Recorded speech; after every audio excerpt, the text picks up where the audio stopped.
ਕਿਸੇ ਵੀ ਚੀਜ਼ ਦੀ ਜਦ ਤੱਕ ਆਪਾਂ ਜੜ ਤੱਕ ਨਹੀਂ ਜਾਂਦੇ, ਜਦ ਤੱਕ ਆਪਾਂ ਨੂੰ ਉਹਦੀ ਪਛਾਣ ਨਹੀਂ ਹੁੰਦੀ, ਉਦੋਂ ਤੱਕ ਬਹੁਤਾ ਗਿਆਨ ਨਹੀਂ। ਕਹਿਣ ਨੂੰ ਤਾਂ ਆਪਾਂ ਰੋਜ਼ ਇੱਕ ਓੰਕਾਰ ਸਤਨਾਮ ਰੋਜ਼ ਹੀ ਕਹਿੰਦੇ, ਪਰ ਇਹ ਵਿਚਾਰ ਕਰਨੀ ਹੈ ਕਿ ਸਭ ਤੋਂ ਪਹਿਲਾਂ ਤਾਂ ਇਹ ਦੇਖਣਾ ਵੀ ਗੁਰੂ ਨਾਨਕ ਦੇਵ ਮਹਾਰਾਜ ਨੂੰ ਸ੍ਰਿਸ਼ਟੀ ਤੇ ਆਉਣ ਦੀ ਲੋੜ ਕਿਉਂ ਪਈ।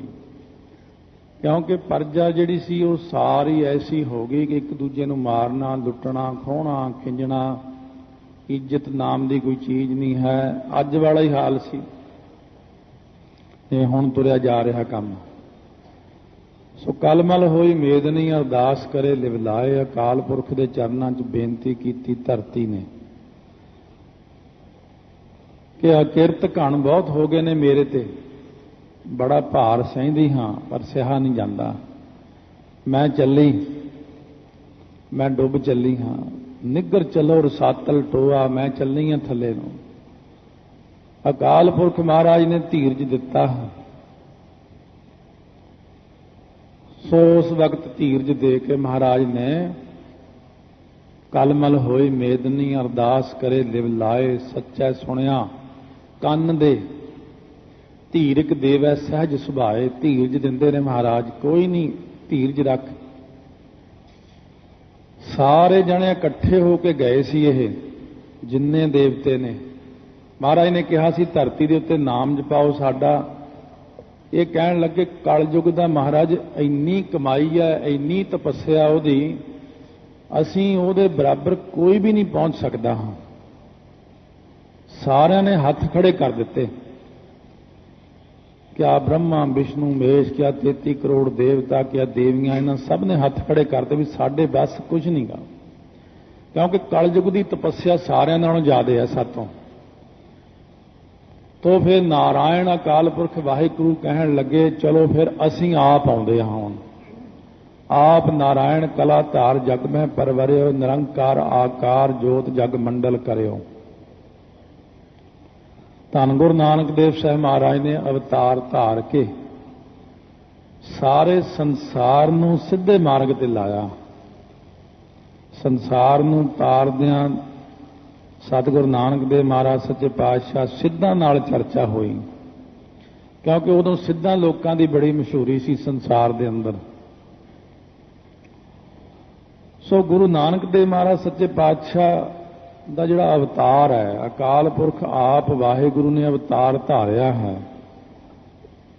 ਹੁਣ ਅਵਤਾਰਾਂ ਦੀ ਜਿਹੜੀ ਗਿਣਤੀ ਹੁੰਦੀ ਹੈ ਉਹ 6 ਪ੍ਰਕਾਰ ਦੇ ਅਵਤਾਰ ਮੰਨੇ ਨੇ। ਇੱਕ ਹੁੰਦੇ ਨੇ ਅੰਸਾ ਅਵਤਾਰ, ਜਿਵੇਂ ਰਾਜੇ ਖਾਸ ਕਿਸਮ ਦੇ ਭਗਤੀ ਵਾਲੇ ਪਿਰਥੂ, ਮੰਨੂ, ਰਘੂ, ਦਲੀਪ ਆਦਿਕ ਰਾਜੇ ਹੋਏ ਨੇ। ਇਹ ਪਰਮੇਸ਼ਰ ਦੀ ਅੰਸ਼ ਵਿੱਚੋਂ ਹੀ ਹੁੰਦੇ ਨੇ। ਸਾਰੀ ਪਰਜਾ ਨੂੰ ਇਉਂ ਪਾਲਦੇ ਨੇ ਜਿਵੇਂ ਪਰਜਾ ਬੱਚੇ ਹੁੰਦੀ ਹੈ, ਤੇ ਆਪ ਉਹਨਾਂ ਦਾ ਦੁੱਖ ਸਹਾਰਦੇ ਨੇ। ਪਰਮੇਸ਼ਰ ਦੀ ਅੰਸ਼ ਵਿੱਚੋਂ ਰਾਜੇ ਹੋ ਕੇ ਬਣਨਾ ਅੰਸਾ ਅਵਤਾਰ। ਅਵੇਸ਼ਾ ਅਵਤਾਰ ਜਿਹੜੇ ਹੁੰਦੇ ਨੇ, ਇਹਨਾਂ ਵਿੱਚ ਬਾਅਦ ਵਿੱਚ ਸ਼ਕਤੀ ਪ੍ਰਵੇਸ਼ ਕਰਦੀ ਹੈ। ਫਿਰ ਆਉਂਦੇ ਨੇ ਕਲਾ ਅਵਤਾਰ, ਜਿਨ੍ਹਾਂ ਦੇ ਵਿੱਚ ਕਈਆਂ ਵਿੱਚ 14 ਕਲਾ ਨੇ, ਕਈਆਂ ਵਿੱਚ 16 ਕਲਾ ਨੇ। ਇਹ ਅਵਤਾਰ ਹੁੰਦੇ ਨੇ। ਫਿਰ ਆਉਂਦੇ ਨੇ ਨਿਤ ਅਵਤਾਰ, ਜਿਵੇਂ ਸੰਤ ਮਹਾਤਮਾ ਨੇ, ਇਹ ਨਿਤ ਅਵਤਾਰ ਕਹਾਉਂਦੇ ਨੇ। ਫਿਰ ਆਉਂਦੇ ਨੇ ਨਿਮਿਤ ਅਵਤਾਰ, ਜਿਵੇਂ ਕਿਸੇ ਖਾਸ ਕੰਮ ਨੂੰ ਕਰਕੇ ਅਲੋਪ ਹੋ ਜਾਣਾ। ਜਿਵੇਂ ਹਰਨਾਕਸ਼ ਦੁਸ਼ਟ ਹਰ ਮਾਰਿਆ, ਪ੍ਰਹਿਲਾਦ ਤਰਾਇਆ, ਫਿਰ ਅਲੋਪ ਹੋ ਗਏ। ਉਹਨਾਂ ਕੀ ਕੰਮ ਕਰਦੇ ਹੁੰਦੇ ਨੇ, ਫਿਰ ਚਲੇ ਜਾਂਦੇ ਨੇ ਵਾਪਸ। ਫਿਰ ਇੱਕ ਨੇ ਪੂਰਨ ਅਵਤਾਰ। ਪੂਰਨ ਅਵਤਾਰ ਜਿਹੜੇ ਨੇ ਉਹ ਜਿਵੇਂ ਰਾਮਚੰਦਰ ਜੀ, ਕ੍ਰਿਸ਼ਨ ਜੀ ਆਦਿਕ ਹੋਏ ਨੇ। ਪਰ ਗੁਰੂ ਨਾਨਕ ਦੇਵ ਜੀ ਜਿਹੜੇ ਨੇ ਉਹ ਜਿਵੇਂ ਕਹੀਏ ਕਿ ਇਹ 6 ਨਾਲੋਂ ਹੀ ਵੱਖਰੇ ਨੇ। ਗੁਰੂ ਨਾਨਕ ਦੇਵ ਜੀ ਮਹਾਰਾਜ ਨੇ ਜਿਵੇਂ ਬਾਣੀ ਦੇ ਅੰਦਰ ਬਚਨ ਕੀਤਾ ਨਾ, 16 ਕਲਹ ਸੰਪੂਰਨ ਫਲਿਆ, ਅਨੰਤ ਕਲਾ ਹੋਏ ਠਾਕੁਰ ਚੜ੍ਹਿਆ। ਬੇਅੰਤ ਸ਼ਕਤੀਆਂ ਦੇ ਸਮੇਤ ਗੁਰੂ ਨਾਨਕ ਦੇਵ ਜੀ ਨੇ ਇਸ ਧਰਤੀ ਤੇ ਆ ਕੇ ਚਰਨ ਪਾਏ, ਅਤੇ ਧਰਤੀ ਦੇ ਉੱਤੇ ਚਰਨ ਪੈਂਦੀ ਧਰਤੀ ਠਰ ਗਈ, ਸ਼ਾਂਤ ਹੋ ਗਈ, ਟਿਕਾਓ ਮਿਲ ਗਿਆ। ਸ੍ਰਿਸ਼ਟੀ ਨੂੰ ਤਾਰਨਾ ਪ੍ਰਾਰੰਭ ਕੀਤਾ ਗੁਰੂ ਨਾਨਕ ਦੇਵ ਜੀ ਨੇ। ਅਵਤਾਰਾਂ ਨੂੰ ਦੇਖਿਆ ਜਾਂਦਾ ਲੌਕਿਕ ਪ੍ਰਮਾਣ ਵੈਦਿਕ ਪ੍ਰਮਾਣਾਂ ਦੁਆਰਾ। ਸੋ ਇਸੇ ਪ੍ਰਕਾਰ ਅਵਤਾਰ ਦੀ ਨਿਸ਼ਾਨੀ ਜਿਹੜੀ ਦੇਖੀ ਜਾਂਦੀ ਸ਼ਕਤੀ ਕਰਕੇ, ਵਿਅਕਤੀ ਕਰਕੇ, ਪ੍ਰਗਿਆ ਕਰਕੇ। ਪ੍ਰਗਿਆ ਨਾਮ ਬੁੱਧੀ ਦਾ ਹੈ। ਫਿਰ ਉਹਦੇ ਕਰਤੱਵ ਤੇ ਆਯੂ, ਇਹ 5 ਚੀਜ਼ਾਂ ਕਰਕੇ ਅਵਤਾਰਾਂ ਨੂੰ ਪਰਖਿਆ ਜਾਂਦਾ ਹੈ। ਇਹ ਸਾਰੀਆਂ ਚੀਜ਼ਾਂ ਦੀ ਵਿਆਖਿਆ ਨਾਲ ਹੋਵੇਗੀ, ਇੱਕੋ ਦਿਨ ਵਿੱਚ ਸਾਰੀ ਵਿਆਖਿਆ ਨਹੀਂ ਹੁੰਦੀ। ਸ਼ਕਤੀ, ਵਿਅਕਤੀ, ਪ੍ਰਗਿਆ, ਕਰਤੱਵ ਤੇ ਆਯੂ, ਇਹ ਚੀਜ਼ਾਂ ਨਾਲ ਹੀ ਚੱਲਦੀਆਂ ਜਾਂਦੀਆਂ ਨੇ।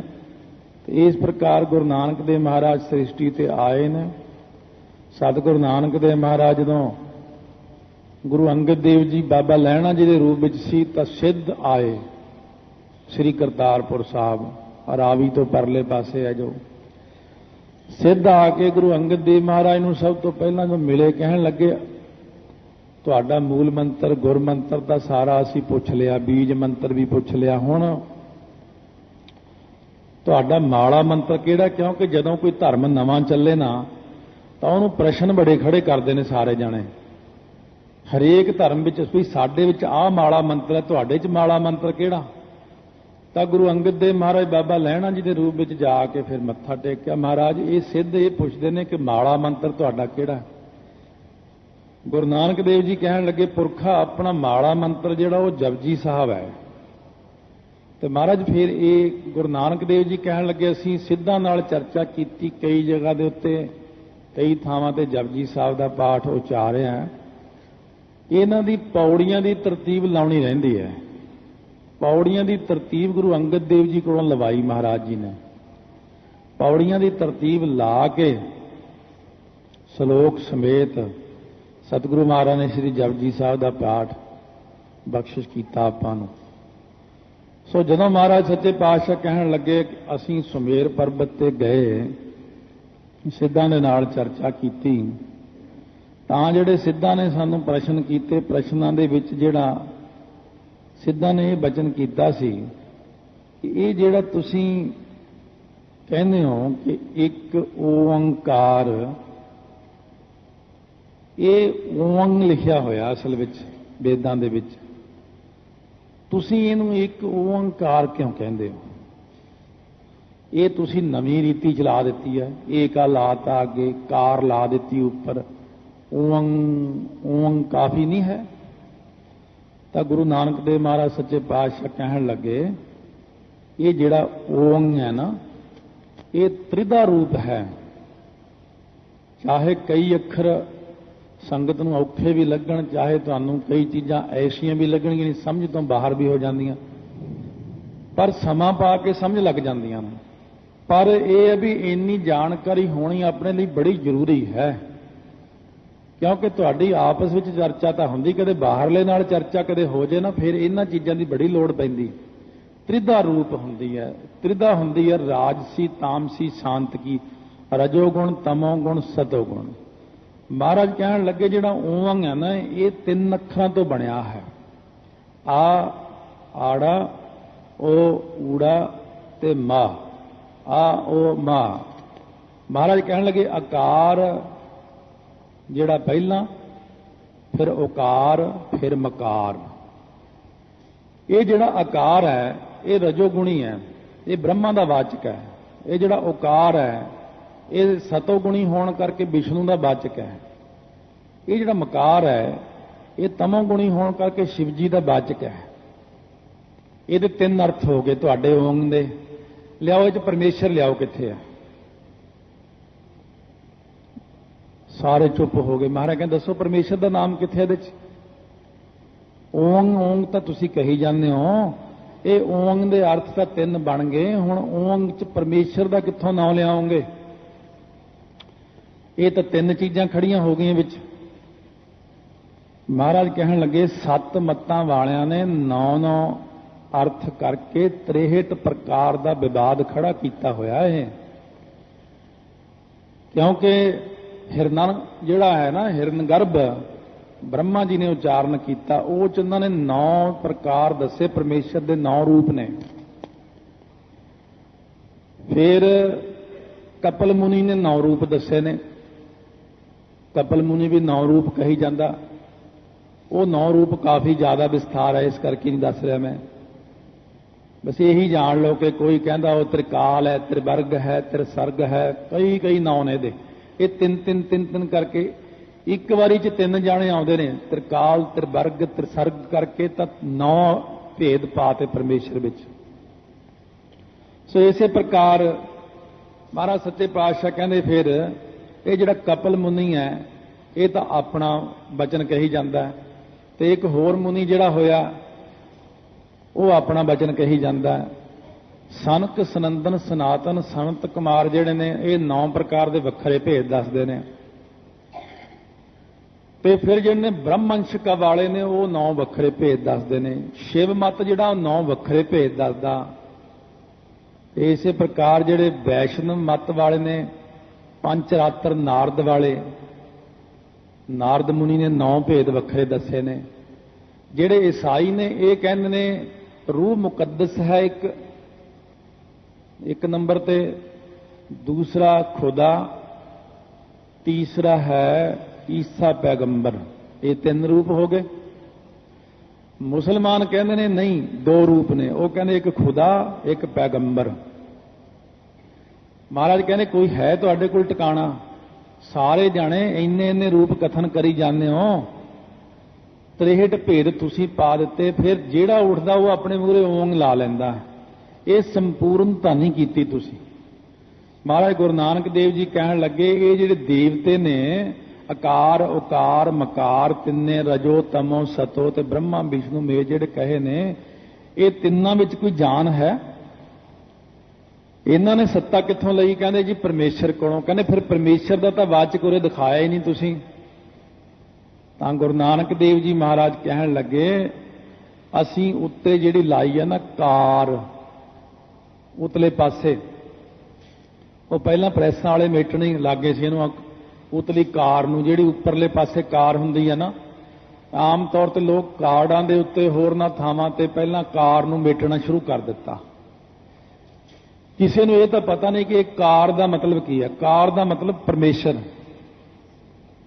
ਇਹ ਜਿਹੜੀ ਉੱਪਰਲੇ ਪਾਸੇ ਹੈ ਨਾ ਜਿਹਨੂੰ ਆਪਾਂ ਬੋਲਦੇ ਆ शुद्ध उच्चारण जिहड़ा एक, फिर ओंग, फिर कार, ये जिहड़ा 3 अखर बनते ने दे। इस प्रकार दे नाल ये जिहड़ी कार है ना यही परमेश्वर का रूप है। ये तिन्ने देवते जड़ ने। जड़ वो चीज़ हुंदी है जिहड़ी बेजान होवे, जिह च अपने विच कोई सत्ता नहीं, कोई जान नहीं, जिहड़ी बाहरों जान लवे।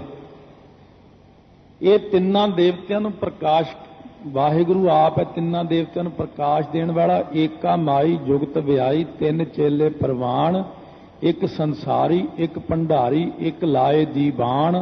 जिव तिस भावै, जिवें उस वाहिगुरु नूं भाउंदा तिवै चलावै, उवें चलाउंदा इन्हां नूं। जिव होवै फुरमान, जिवें उहदा फुरमान अकाल पुरख दा हुंदा ओह वेखै, ओह वाहिगुरु देखदा, उन्हां नज़र ना आवे, उन्हां तिन्नां नूं नज़र नहीं आउंदा। ओह बहुता इहो विडाण, यही तां हैरानी दी गल है। महाराज कहने जिहड़ी उपरली कार है ना परमेश्वर दी कार, कारी कड्डी क्या थी है, जां चारे बैठियां नाल दे के चौंका कड्डी कार, उपर आए बैठे कूड़ियार। कार दा मतलब लाइन। लाइन जिहड़ी ओह मुकदी नहीं।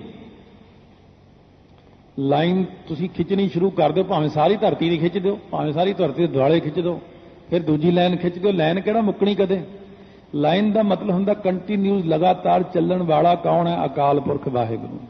इस करके ऊपर कार लाई है। ये कार ही इहदा कारण रूप है ओंग दा। ये कार ही इहदा कार्ज रूप है। ओंग दा कार्ज रूप भी ये जिहड़ा महाराज ने कार लाई है, कारण अते कारज दोवें ही इस कार ने बनाए ने। ये महाराज की सिद्धां नाल चर्चा हो रही। क्यों? सिद्ध जिहड़े ने वो भी घट नहीं है, अग्यों बड़ी पहुंचियां हस्तियां ने, वो बड़े दिमाग वाले ने, बड़ियां रिद्धियां सिद्धियां दे मालक ने। छोटा मोटा बंदे नाल तां गुरु नानक देव ने की चर्चा करनी, उन्होंने सीधे राह ते लाउणा है। महाराज दा ये भी निशाना नहीं कि इन्हां नूं हराउणा, मैं हराउणा भी नहीं, सही दस के सेध दे के सीधे मार्ग के उत्ते गुरु नानक देव जी ने उन्होंने लाया। महाराज कहने भाई ये इस करके असीं लाया ये चीज़। जदों असीं देखिया कि ये विवाद ने इहदे विच, तां असीं इहदे अगे लाया एक बई साडा जिहड़ा सिद्धांत है ये द्वैश वाला नहीं है, आ द्वैत मत है साडा, द्वैश तो रहत। महाराज कहने अच्छा इउं दसो ओंग पढ़न दा हक किहनूं है? कहंदे जी ब्राह्मण नूं ते खत्तरी नूं। कहंदे खत्तरी सुन सकदा ओंग। अच्छा ते जिहड़े वैश ने ते शूद्र ने कहंदे वो ना इहनूं पढ़ सकदे ने ना इहनूं सुन सकदे ने। अच्छा महाराज कहने जिहड़े ब्राह्मण ने इन्हां ने घरां वालियां नूं तां हक होना? कहंदे ना जी, ना वो इहनूं पढ़ सकदियां ना सुन सकदियां। कहंदे फिर जिहड़े खत्तरी ने कहंदे उन्हां ने घरां वालियां नूं भी हक नहीं। महाराज कहने फिर जिहड़े शूद्र ते वैश ने कहंदे उन्हां दीयां घरां वालियां नूं भी हक नहीं। महाराज कहने फिर इहदा मतलब ओंग तां ब्राह्मणां दा ही होया, ओंग नूं तां सिर्फ ब्राह्मण ही जप सकदा। तां असीं तां फिर इहदे अगे ला दित्ता एक, साडा तां मत हो गया अद्वैत सिद्धांत। असीं उपर लाता कार। असीं तिन्नां देवतियां तो भी जो उपर है वाहिगुरू वो कार दा संकेत बना दिता। असीं एक ओंकार नूं ऐसा बना दिता कि जिवें बदलां दी बरसात हरेक जगह बिना वितकरे पैंदी आ ना। लो इहनूं कोई अनपढ़ पढ़े, कोई पढ़िया लिखिया पढ़े, कोई उच्चा पढ़े, कोई नीवा पढ़े, कोई माई पढ़े, कोई भाई पढ़े, कोई बच्चा पढ़े, कोई भी आखेगा ना एक ओंकार उहदा ही भला होएगा। महाराज कहने असीं वितकरा रखे ही कोई नहीं। तुसीं वितकरे रख रख के लोकां नूं कहंदे हो तूं नरकां नूं जाएगा, तूं फलाने थां नूं जाएगा। तुसीं संसार नूं तारन दा कोई ढंग ही नहीं बनाया। कहण लगे महाराज इहदे च व्याकरण है? महाराज कहंदे है। कहंदे व्याकरण अनुसार इहनूं सिद्ध करो। महाराज कहंदे अव आड़ा ते वावा, अव जिहड़ी धातु तो बनिया मन्निया है, अव दा मतलब की है? कहंदे रखिया। कहंदे फिर जिहड़ा ओंकार है ये की करदा है? कहंदे रखिया। महाराज कहंदे एक ओंकार जिहड़ा ये रखिया करदा है उच्चारण मात्र नाल ही। इस करके व्याकरण अनुसार एक ओंकार बिल्कुल सही है। एक ओंकार व्याकरण अनुसार बिल्कुल सही लिखिया सी। सो इस करके सतगुरु महाराज कहंदे ने असीं अपने वल्लों अपने सारे पासे ते असीं एक दा ही उच्चारण करते हाँ, असीं एक दा ही कथन करते हाँ, एक दी ही पूजा करते हाँ, एक दे ही सेवक हाँ ते साडी संगत नूं असीं एक दे सेवक बनाउंदे हाँ। महाराज कहंदे मैं अपना सेवक नहीं बनाउंदा किसे नूं। मैं नहीं कहंदा कि मैनूं मन्नो। तुसीं सिद्ध लोक तां कहंदे हो ना मैनूं मन्नो, मेरे पैरां दी पूजा करो, मैनूं मत्था टेको, गोरख नूं मत्था टेको। महाराज कहने मैं कदे भी नहीं कहंदा। मैं कहना एक नूं मन्नो, एक दे सेवक बनो, एक अकाल दे पुजारी बनो। एकम एकंकार निराला, एको जप एको साला है।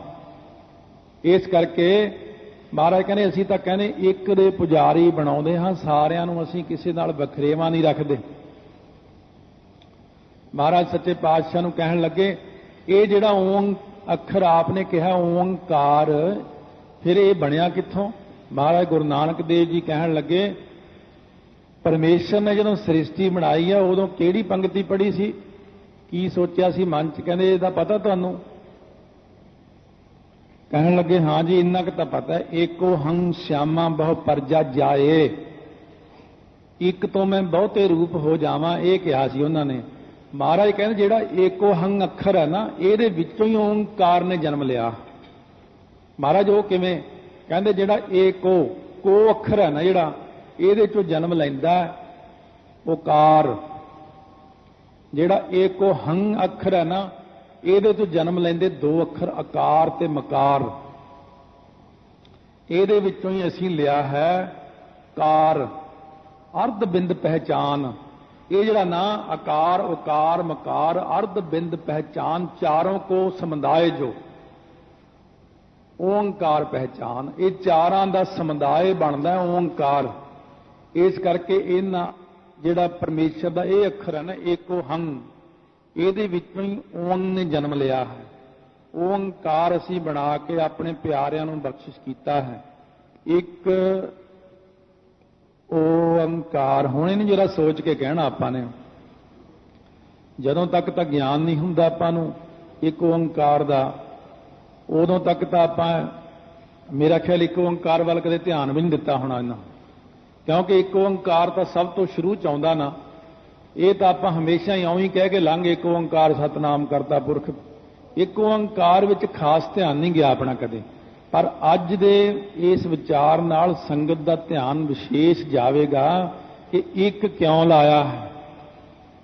ਇੱਕ ਗੁਰੂ ਨਾਨਕ ਦੇਵ ਜੀ ਨੇ ਕਿਉਂ ਲਾਇਆ? ਕਿਉਂਕਿ ਪਰਮੇਸ਼ਰ ਕੇਵਲ ਇੱਕੋ ਇੱਕ ਹੈ, ਅਦਵੈਤ ਸਿਧਾਂਤ ਹੈ, ਈਰਖਾ ਵਾਲਾ ਮਤ ਨਹੀਂ ਹੈ। ਓੰਗ ਅੱਖਰ ਕੱਲੇ ਨੂੰ ਕਾਰ ਲਾ ਕੇ ਉੱਤੇ ਪਰਮੇਸ਼ਰ ਨੂੰ ਬਣਾਇਆ ਹੈ। ਤਿੰਨ ਦੇਵਤੇ ਜੜ ਰੂਪ ਨੇ, ਇਹਨਾਂ ਨੂੰ ਸ਼ਕਤੀ ਦੇਣ ਲਈ ਕਾਰ ਆਪਣਾ ਕਰਮ ਕਰਦੀ ਹੈ। ਇਸ ਕਰਕੇ ਗੁਰੂ ਨਾਨਕ ਦੇਵ ਮਹਾਰਾਜ ਸੱਚੇ ਪਾਤਸ਼ਾਹ ਨੇ ਜਿਹੜਾ ਅੱਖਰ ਬਣਾਇਆ ਹੈ ਇੱਕ ਓੰਕਾਰ। ਇਹ ਨਾ ਤਾਂ ਆਪਾਂ ਨੇ ਏਕੰਕਾਰ ਬੋਲਣਾ ਹੈ, ਨਾ ਇਸ ਨੂੰ ਏਕਮਕਾਰ ਬੋਲਣਾ ਹੈ, ਨਾ ਇਹਨੂੰ ਏਕ ਓੰਕਾਰ ਕਰਕੇ ਬੋਲਣਾ ਹੈ। ਇਹ ਸਿੱਧੇ ਤਿੰਨ ਅੱਖਰਾਂ ਦਾ ਆਪਸ ਸੰਧੀ ਛੇਦ ਕਰਕੇ ਬਣਦਾ ਇੱਕ, ਫਿਰ ਓੰਗ, ਫਿਰ ਜਿਹੜੀ ਉੱਪਰ ਕਾਰ ਲੱਗੀ ਹੋਈ ਹੈ ਉਹ ਕਾਰ ਹੈ। ਇੱਕ ਓੰਕਾਰ। ਇਹ ਕਾਰ ਦਾ ਭਾਵ ਆਪ ਸਮਝ ਗਏ ਹੋਵਾਂਗੇ। ਕਾਰ ਦਾ ਮਤਲਬ ਹੈ ਪਰਮੇਸ਼ਰ, ਤੇ ਓੰਗ ਦਾ ਮਤਲਬ ਹੈ ਰਜੋ ਤਮੋ ਸਤੋ ਗੁਣ, ਤੇ ਓੰਗ ਦਾ ਮਤਲਬ ਹੈ ਤਿੰਨ ਦੇਵਤਿਆਂ ਦੀ ਹੋਂਦ, ਤੇ ਇਹਨਾਂ ਦੇ ਉੱਪਰ ਹੈ ਪਰਮੇਸ਼ਰ। ਉਹ ਪਰਮੇਸ਼ਰ ਹੈ ਇੱਕੋ ਇੱਕ, ਬਾਕੀ ਦੀਆਂ ਸਾਰੀਆਂ ਚੀਜ਼ਾਂ ਨੇ ਜੜ। ਓੰਗ ਜਿਹੜਾ ਹੈ ਓੰਕਾਰ ਜਿਹਨੂੰ ਆਪਾਂ ਕਹਿੰਦੇ ਆ, ਓੰਕਾਰ ਸਾਰਿਆਂ ਦਾ ਪ੍ਰਕਾਸ਼ਕ ਹੈ। ਇੱਕ ਓੰਕਾਰ, ਕਦੇ ਬਹਿ ਕੇ ਇਹਦਾ ਜਾਪ ਕਰਕੇ ਦੇਖਿਓ। ਹੁਣ ਇੱਕ ਓੰਕਾਰ, ਇਹ ਕੀ ਕਰਦਾ ਓੰਕਾਰ ਅੱਖਰ? ਇਹਦੇ ਅੱਗੇ ਜਾ ਕੇ ਬੜੇ ਵਿਸਥਾਰ ਆਉਣਗੇ, ਕਿਉਂਕਿ ਉਹ ਇੱਕ ਓੰਕਾਰ ਦੀ ਕਥਾ 2-3 ਦਿਨ ਲੱਗ ਜਾਂਦੇ, 2-3-4 ਦਿਨ ਵੀ ਲੱਗ ਸਕਦੇ ਇੱਕ ਓੰਕਾਰ ਦੇ ਭਾਵ ਨਾਲ ਨਾਲ ਚੱਲੀ ਜਾਣੇ। ਕਿਉਂਕਿ ਜਿਹੜਾ ਓੰਕਾਰ ਆਪਾਂ ਬੋਲਦੇ ਆ ਨਾ, ਇਹ ਉੱਪਰ ਨੂੰ ਬਿਰਤੀ ਲੈ ਕੇ ਜਾਂਦਾ, ਆਪਣੀ ਊਰਧ ਪਾਸੇ ਨੂੰ, ਊਰਧਮੁਖੀ ਹੈਗਾ ਇਹ। ਕਿਉਂਕਿ ਇਸ ਅੱਖਰ ਦਾ ਉਚਾਰਨ ਕੁਦਰਤੀ ਉੱਪਰ ਨੂੰ ਹੀ ਜਾਂਦਾ, ਜਿੰਨਾ ਆਪਾਂ ਇਹਨੂੰ ਲੰਮਾ ਬੋਲ ਜਾਂਦੇ ਆ। ਕਿਉਂਕਿ ਜਿਹੜੇ ਜੋਗੀ ਸੀ ਇਹ ਆਪਣੇ ਸਵਾਸਾਂ ਨੂੰ ਚੜਾਉਣ ਵੇਲੇ ਬੋਲਦੇ ਨੇ ਓੰਗ ਓੰਗ, ਪਰ ਗੁਰੂ ਨਾਨਕ ਦੇਵ ਜੀ ਨੇ ਜਿਹੜਾ ਬਣਾਇਆ ਨਾ ਓੰਕਾਰ, ਇਹ ਹੁਣ ਦਸਮ ਦੁਆਰ ਵੱਲ ਆ ਜਾਓ। ਜੇ ਇਕੱਲਾ ਹੀ ਬੋਲਦੇ ਨੇ ਓੰਗ ਓੰਗ ਓੰਗ, ਤਾਂ ਇਹਨਾਂ ਨੂੰ ਪ੍ਰਗਟ ਹੁੰਦੇ ਨੇ ਤਿੰਨ ਦੇਵਤੇ, ਰਿੱਧੀਆਂ ਸਿੱਧੀਆਂ, ਸਾਰੇ ਦੇਵਤੇ, ਸਾਰੀਆਂ ਸ਼ਕਤੀਆਂ, ਪਰ ਇਹ ਅਧੂਰਾ ਹੈ। ਇਹ ਜਦੋਂ ਉੱਪਰਲੇ ਪਾਸੇ ਕਾਰ ਲੱਗ ਜਾਂਦੀ ਹੈ, ਇਹਦੇ ਕਾਰ ਪਰਮੇਸ਼ਰ ਦਾ ਵਾਚਕ ਹੋਣ ਕਰਕੇ ਦਸਮ ਦੁਆਰ ਦੇ ਵਿੱਚ ਆਤਮਿਕ ਆਨੰਦ ਪ੍ਰਗਟ ਹੁੰਦਾ ਹੈ। ਦੋ ਪ੍ਰਕਾਰ ਦਾ ਆਨੰਦ ਹੈ, ਇੱਕ ਬ੍ਰਹਮਾਨੰਦ ਹੈ, ਇੱਕ ਜੋਗਾਨੰਦ ਹੈ। ਓੰਗ ਓੰਗ ਦਾ ਜਾਪ ਕਰਦੇ ਆ, ਇਹਨਾਂ ਨੂੰ ਜੋਗਾਨੰਦ ਪ੍ਰਾਪਤ ਹੁੰਦਾ। ਬਹੁਤ ਅੱਛੀ ਚੀਜ਼ ਹੈ ਜੋਗਾਨੰਦ, ਪਰ ਟੈਂਪਰੇਰੀ ਹੈ, ਕੰਮ ਚਲਾਊ ਹੈ।